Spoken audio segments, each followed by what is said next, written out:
So welcome to the Rock at Night podcast. This is Vlad. Detroit has produced more than its share of musical classics, and now there's another to be added to that canon. TB and the Detroit Holiday Rockestra has a new release out, a holiday mixer that's an irresistible collection of holiday tunes done in traditional swing and lounge style.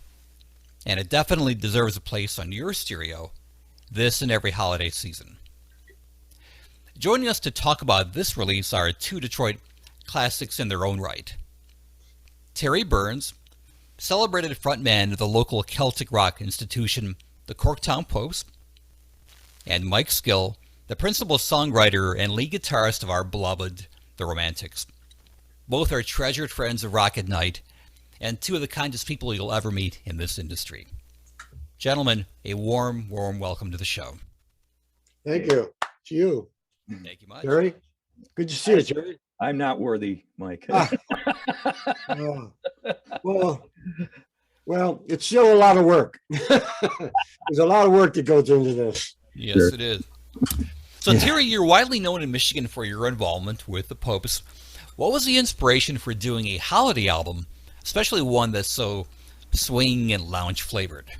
Those were the kind of albums that my grandparents had laying around the house when I was growing up. And it was that type of Christmas music that I typically heard, Ella and Nat King Cole, Yeah. Tony Bennett, Frank Sinatra. And I was just drawn to that. I dig the era. So I thought we could do something with a twist on it, Yes, update it a little bit. So a twist to this. I think every year you get a new crop of people coming up, a new batch of people coming up that are influenced by stuff that's gone by, and it's fresh to have different people doing different things, doing some of the same songs with their take on it. Mm-hmm. So it adds a whole new to another generation as well. yeah, that was part of the fun of it, was being able to work with so many different people, yourself included. Mm-hmm.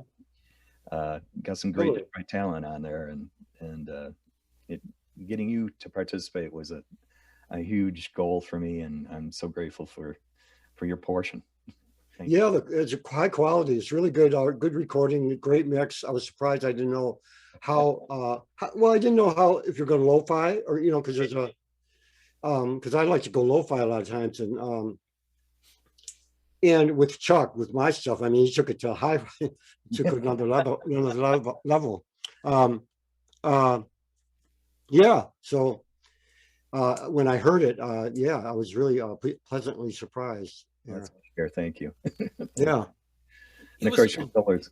It was really smooth audio-wise. It has a very organic analog feel, if I can say that. Is that something that you consciously tried to Yeah, we would. I used like 20 different Detroit musicians, and I picked everyone because of their particular skill set. I knew Takashi Io would bring a certain flavor to a song, and the two local guitarists I used, Dylan Dunbar and Rich Wong, and then being able to reach in, have Mike do his parts. I wanted it to be a holiday mixer. I wanted it to sound like a variety of approaches, and it was real conscious to bring guys in and without rehearsing, and just putting the songs together in 3 or 4 takes. We usually had one. So Yeah, it had a very Really good live good. feel, for sure.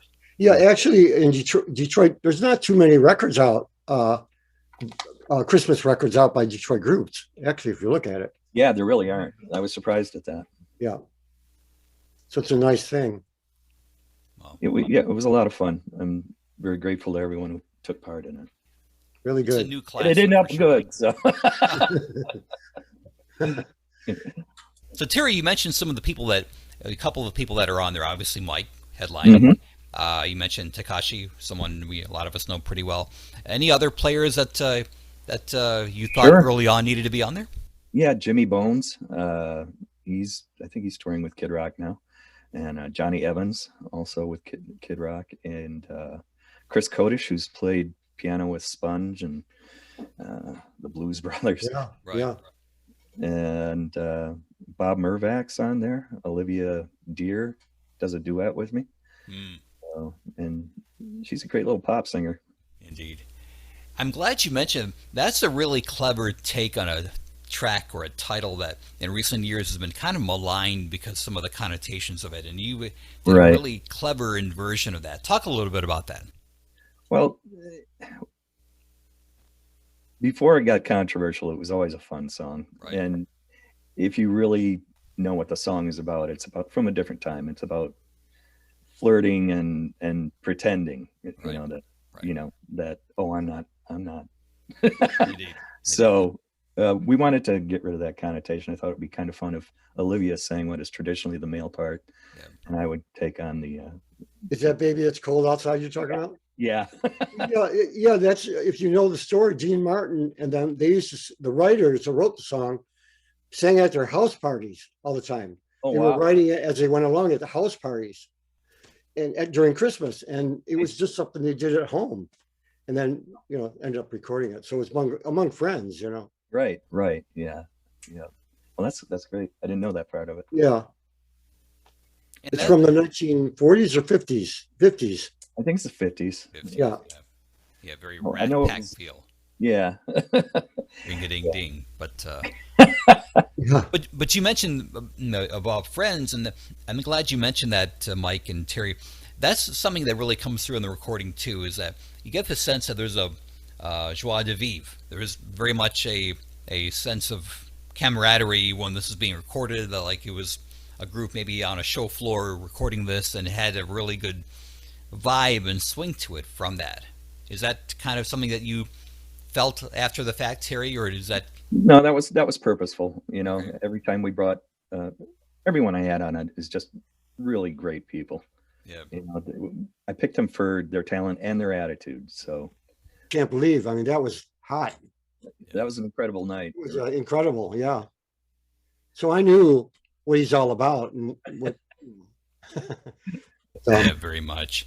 So you keep in good contact, I think, with a lot of the guys, rhythm core and people from that vintage or that era. Yeah, Mike Purse. I talk to him occasionally. I owe him a call though. It's been a while now. Okay, well, Yeah. hopefully he'll hear that now. But No, it's all good. Yeah. We're pals.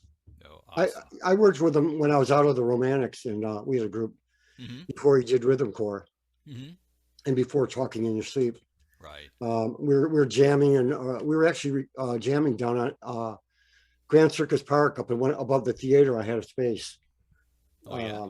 Yeah, I was writing a lot of originals and that, and then Romantics had called, and we came to an agreement, and I rejoined them for about for what became In the Heat record. Right. Right. And the rest is history there. Yeah. So, Well, yeah. yeah.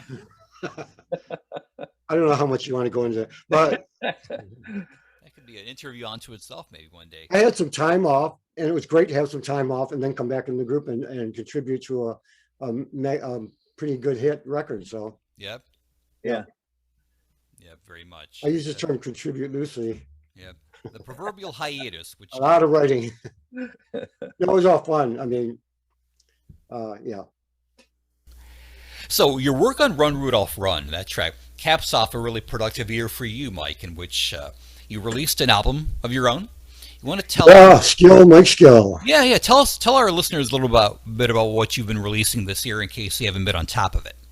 Well, God, I'm writing all the time. I always have something going on. I've got my phone here somewhere. I was working on 2 songs at once today, and yeah, but I'll get in here. I have a little studio here and away from the house, and if I hear a drum beat, I'm right in the groove for a new song, and if I come in and just turn the amp up and start playing, something always comes up. So I don't really like to give away or talk about it, how it happens, but it happens really in a good way. Right. The way the music comes out. I don't want to destroy that vibe about it. And but I do talk about it. But anyway, I accumulated a number of songs here. I recorded at another studio I had in Portland here and Portland, Oregon, and I took those songs. I met Chuck, and I had 67 Riot, I had My Bad Pretty. I had, let's see, I didn't, what I like about you is another whole nother thing. I had Not My Business. I had about 6 songs, and I sent them to Chuck, and I had mixed them with a friend here, and they were okay. It was okay, but I sent that and with 67 Ride, and it like kicked ass when he sent it back. It was like I couldn't. What am I going to do now? I got to finish the record. Yeah. You know, I'm in the middle of the flood or whatever, the puddle.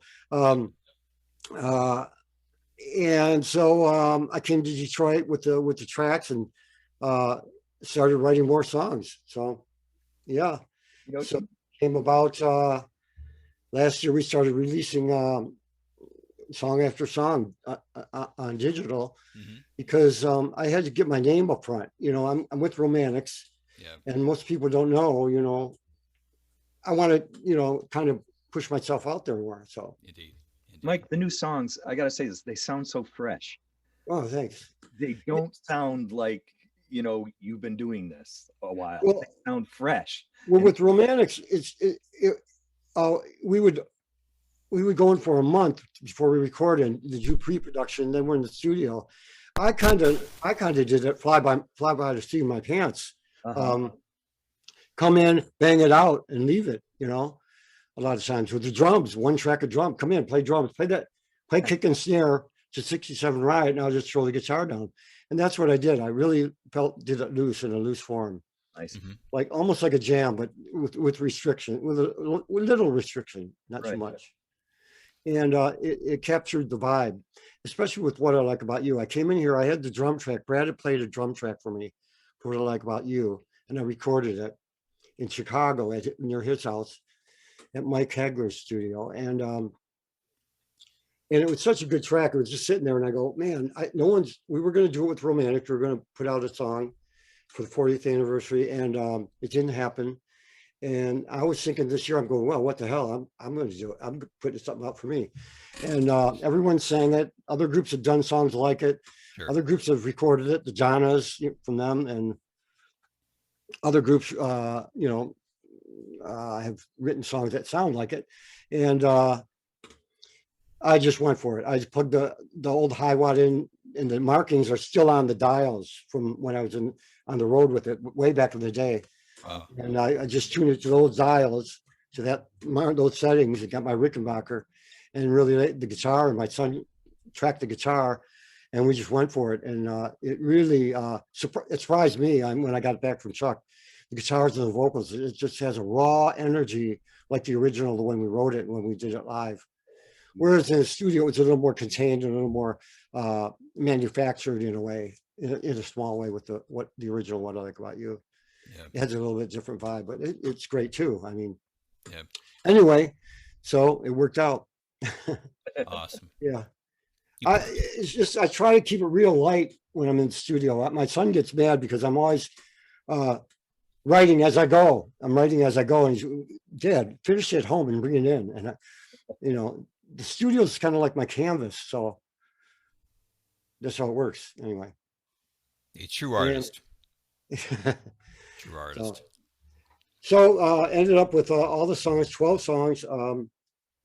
We haven't released another single yet, maybe in spring. We got CDs coming up next, and vinyl when we can get something released. There's a huge backup of in the manufacturing side of records. So they don't have any more vinyl, I guess. I don't know what it is. Something. Yeah, it's on a ship out in the Long Beach Harbor or something. They're using it all on the Adele records. Oh. It's going out on those million sellers, Would you say this material is going to reflect kind of the flavor of what we're going to hear more from you in the future? I've been thinking about that. I'm wondering if I want to go the same thing on the next one, or if I want to do a little more reel it in and really produce it. Put an amplifier out there, put a keyboard over here, and get different sounds. That's down the road, though, not for a while. I want to ride this one for a while. Indeed. Got to get on the road. Yeah, exactly. Yeah. And to that point, for the foreseeable future, you mentioned getting on the road. Do you foresee a tour, or maybe the Romantics or yourself hit the road? Both can happen, but now you know how it's going with this stuff going on. You got to be careful, and Yeah. so when as time goes on, we'll figure it out the right way. Maybe in spring I'll be back in Detroit. I was trying to get there earlier, but probably in spring. Wow. Get together with Terry and rock them out. So Be good. Heard it here first. I actually have friends here. One Irish cat here, and there's an Irish pub. And I was actually talking to the guy about going in and doing some acoustic songs. Sweet. That's in the next few months, but it's not serious, but just for fun. Yeah, absolutely. Yeah. All the good stuff starts as fun. Terry, what do you have planned for the foreseeable future? Well, we've got a couple shows coming up. One in Pontiac on the 18th. Oh, nice. One at the Caju Cafe. Nice. Get your feather bowling ready. Yeah. That's going to be on the 22nd. And then after that, it's Full-Time Popes again. And hopefully we'll have a new album out this spring. Wonderful. Well, I definitely want to hear that. Well, gentlemen, we really appreciate the time you've taken to talk with us today. I want to wish you both a happy and healthy holidays.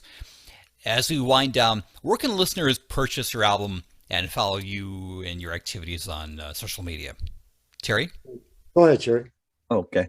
TB and the DHR.com. And I'm also available on all these streaming services now, too. So TB and the Detroit Holiday Rockestra.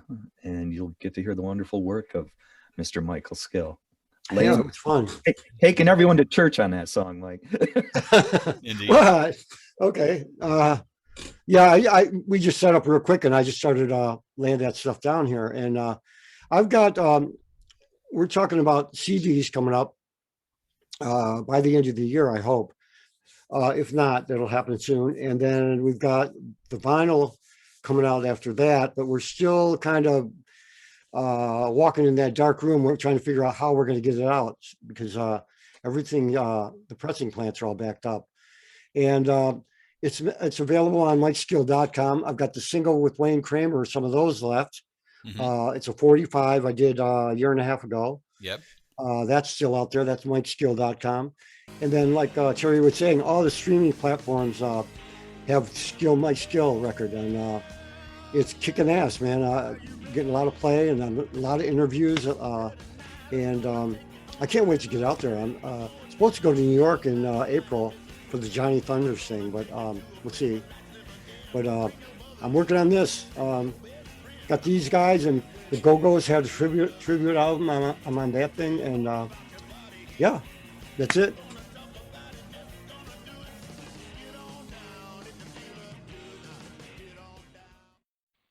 You're listening to Rock at Night. The introductory song, Get On Down, is from blues artist Billy Bass Alford. Look for his music at ReverbNation.com.